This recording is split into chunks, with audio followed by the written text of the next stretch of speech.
President, 5. mai 2010 ble Stortinget informert om at rensing av gasskraftverket på Mongstad var utsatt, i første omgang til 2018. Dette var ny informasjon for Stortinget, men den var gammel for regjeringen. Det er regjeringens plikt å legge frem relevante faktaopplysninger for Stortinget, til å opplyse om usikkerhet opplysninger er beheftet med, og til å la alvorlige faglige motforestillinger fremgå av saken, selv om disse er i strid med regjeringens forslag. Etter at Energi- og miljøkomiteen har gjennomgått saken de siste ukene, er det klart at regjeringen har unnlatt å informere Stortinget om vesentlige faglige motforestillinger som fremkom i rapporter til Olje- og energidepartementet datert 15. april 2009, 27. mai 2009 og 2. oktober 2009. Rapportene er entydige i vurderingen av tidsplanene i prosjektet.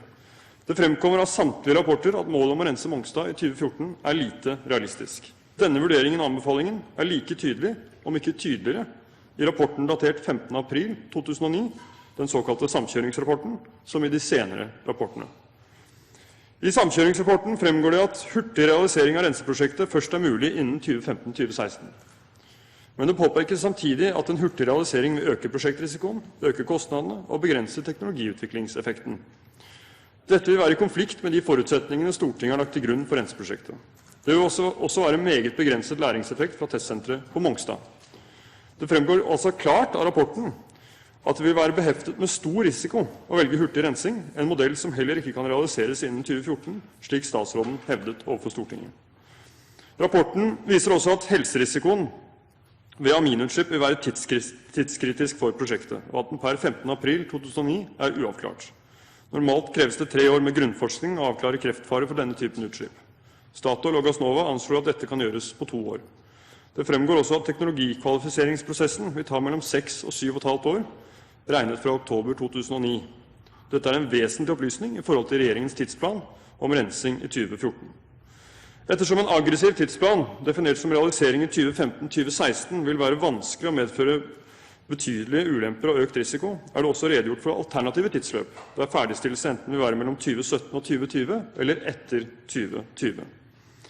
Det fremgår av samkjøringsrapporten at både Olje- og energidepartementet og Miljøverndepartementet var løpende orientert om arbeidet med rapporten og konklusjonen i den.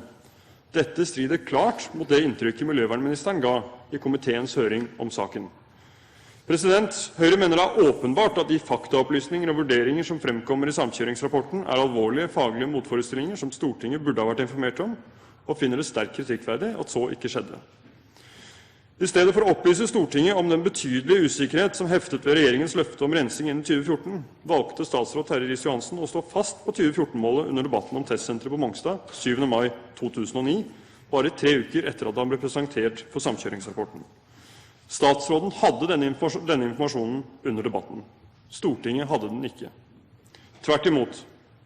Hele 4 ganger under debatten gjentok statsråden at regjeringen sto ved 2014-målet. I sitt siste svar presenterte statsråden et forbehold om at dersom han ikke klarte å nå 2014-målet, så skyldes det ikke mangel på politisk vilje, men praktiske problemer. På dette tidspunktet var altså statsråden svært godt kjent med samkjøringsrapportens konklusjoner, og hadde dermed informasjon om endrede forutsetninger og betydelige praktiske utfordringer i Mongstad-prosjektet.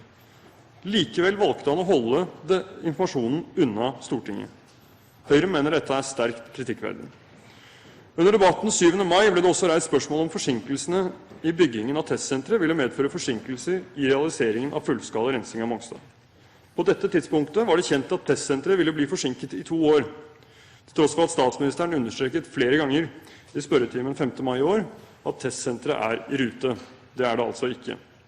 Statsråd Terje Riis-Johansen fastslo 7. mai 2009 at forsinkelsene ikke vil innvirke på tidsplanen for fullskala rensing, og at man selvfølgelig ville dra nytte av læringen ved testsenteret i bygging av fullskala renseanlegg. Dette er også stikk i strid med de faglige råd statsråd Riis-Johansen mottok i samkjøringsrapporten, der det fremgår at læringseffekten fra TCM ved en aggressiv tidsplan vil være svært begrenset. Heller ikke disse opplysningene fant Riis-Johansen det for godt å dele med Stortinget under debatten, og heller ikke under komiteens behandling av stortingsmeldingen om testsenteret på Mongstad. I innstillingen til saken, som ble avgitt 28. april 2009, sier en enstemmig komité følgende: Sitat. Komiteen mener derfor det er viktig at test og evaluering av teknologier på TCM skjer på en grundig og etterprøvbar måte, slik at realisering av fullskala CO2-renseanlegg kan skje basert på best mulig kunnskap om tilgjengelige teknologiers styrker, svakheter, kostnader med mer. Komiteen mener at testarbeidet på TCM er svært relevant i forhold til bygging av fullskala CO2-renseanlegg på Mongstad, og forutsetter at evalueringer fra teknologitester på TCM tas med i investeringsbeslutningen for et fullskala CO2-renseanlegg på Mongstad. En samlet energi- og miljøkomité la dermed forutsetninger for fullskalarensing til grunn som var stikk i strid med de faglige rådene statsråden hadde mottatt, uten at statsråden informerte komiteen om at dette var tilfellet.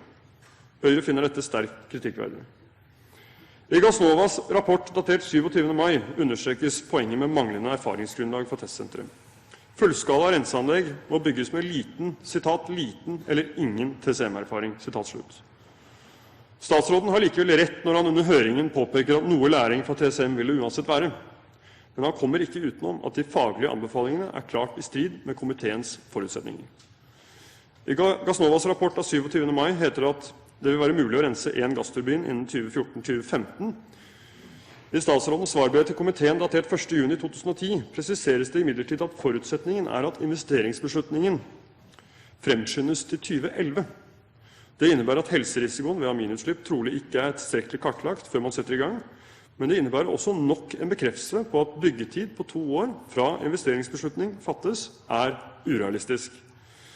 Gassnovas rapport datert 2. oktober 2009 konkluderer da også med at et renseanlegg tidligst kan være på plass fra 3. kvartal 2015, gitt at aminene er godkjent innen 2. kvartal 2012. De 3 rapportene datert 15. april, 27. mai og 2. oktober peker alle i samme retning.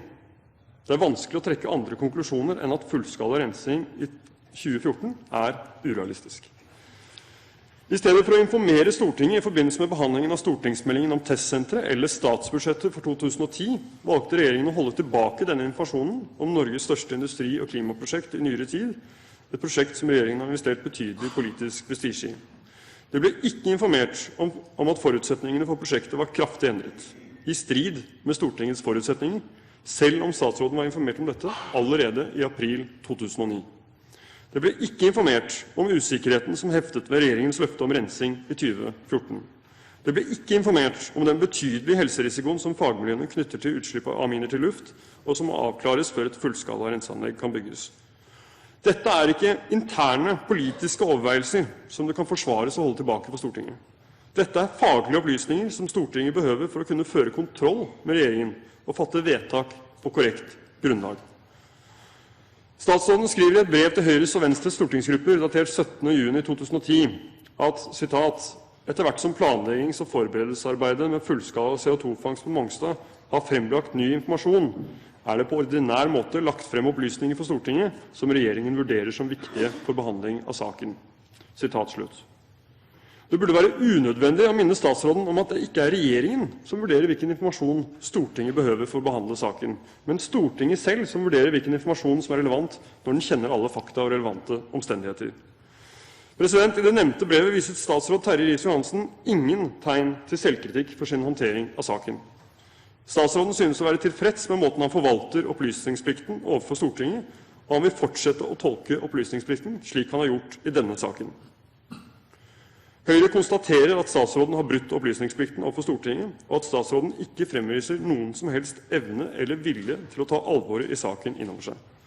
Dermed må vi erkjenne at vi ikke lenger har tillit til statsråd Terje Riis-Johansen.